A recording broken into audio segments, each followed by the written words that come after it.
The CEO Apprenticeship Program. 30 men and women, hypos in some of Uganda's top corporate companies, being trained for 12 months, preparing to take up Uganda's top jobs. CEOs in the waiting, tutored by 24 top CEOs from within and outside Uganda. The CEO Apprenticeship Program. They are part of the CEO Apprenticeship Program, the first of its kind in Uganda, tutored by 24 top CEOs from within and outside Uganda. A number of you, I know you, you are very brilliant people. I'm not very certain you are wise, but I know you are brilliant. So because some of you, I know you personally. Extremely brilliant. You are very analytical, fast with models, very agile with PowerPoint, and very solid. I don't know whether that functional competence is just an automatic entry into leadership. The apprenticeship program is a culmination of the CEO Forum of 2012, where it was agreed that the mentoring program be executed. This is what gave birth to the CEO Apprenticeship Club and the mentoring program. That launch of the program was officiated over by the Finance Minister, Maria Chuanuka. Every last Saturday of the month, the apprentices engage two field-tested captains of business and industry to better understand the motivators and barriers to effective leadership and management development in the corporate world. The program is customized to create and disseminate intellectual capital school of experience tips, tools and technologies to improve business, organizations and strategy. The mission of the CEO Apprenticeship Club is to make a difference in the world, irrespective of circumstances. The club has plans of having active alumni to leverage on the peer connection that will accrue to benefit members professionally and socially.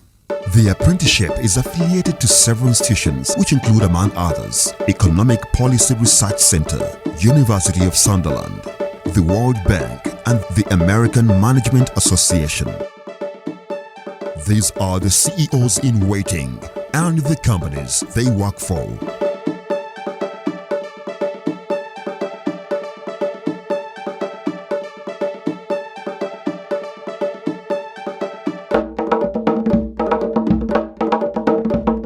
The second session of the CEO Apprenticeship Forum featured Commissioner General of the Uganda Revenue Authority, Allen Kajina.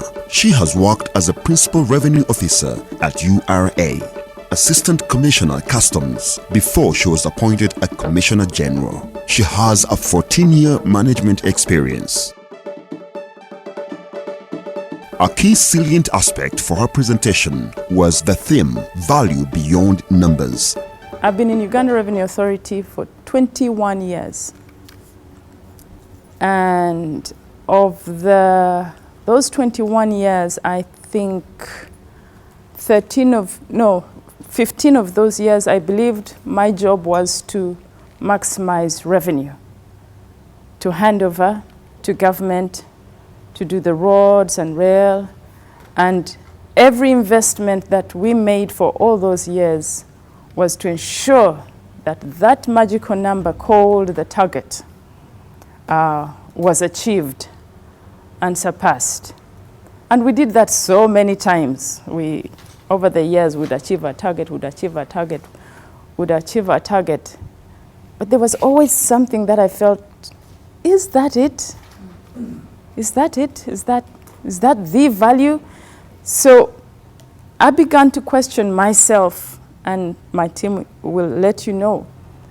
But I began to think, what is that thing that is so precious that we hold in our hands, which creates value for me and for you and for the nation? And I discovered it wasn't revenue. Value is built in the process, not in the product. But that was the first part. The second part was this value that we are building as Uganda Revenue Authority. Is it a shared value? And very often as institutions, we tend to emphasize the differences. We categorize our staff. We categorize ourselves as tax collectors and as taxpayers. You look at the banks, you look at yourselves as the bankers and your clients. And if the value that you have is not the value that your clients have, you will find that you do not get the bottom line. It is in the sharing of value that the bottom line is attained. Her presentation also showed the importance of building relationships, mind share versus market share, and visionary leadership. The second coach for the second session was Francis Kamlegia, Senior Partner, PricewaterhouseCoopers, under the theme, Avoiding the Workforce Crisis, Beating the Talent Shortage.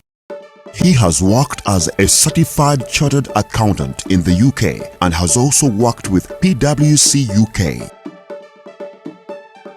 The facilitation, and for those of you who have dealt with people in the civil service and whatever, it can be a bit of a problem, yeah? But that's not the facilitation I'm talking about. It is, people want the best tools, the top of the range, internet connectivity and all sorts of tools, and that, facilitate them to enable them to do the job. And they say, just give me the tools, tell me what to do, show me how to do it, and get away, and leave me alone. Yeah? And that's what the knowledge worker is telling us in this day and age. So, all said and done, then, for you to have a very high level of engagement in your organization, you want to look back at your people and you say, the people, and this is what they're telling us through the various feedback and the various surveys that have been done, people want to feel good about the employer. You want somebody who is proud and is associated, proud to be associated with the company. And this is now where the company comes in, this is where the brand comes in. He highlighted the importance of being a key person in an organization. Kamlegia also highlighted other important facets of a manager that sets one apart. Understand the company's values and your boss's priorities and align your efforts accordingly. Be a team player. Have integrity and reliability. Don't be the boss, be a leader. Dress for the position you want, not the one you have. Build a network. Don't miss functions. Run your own race. Know what you want and go get it.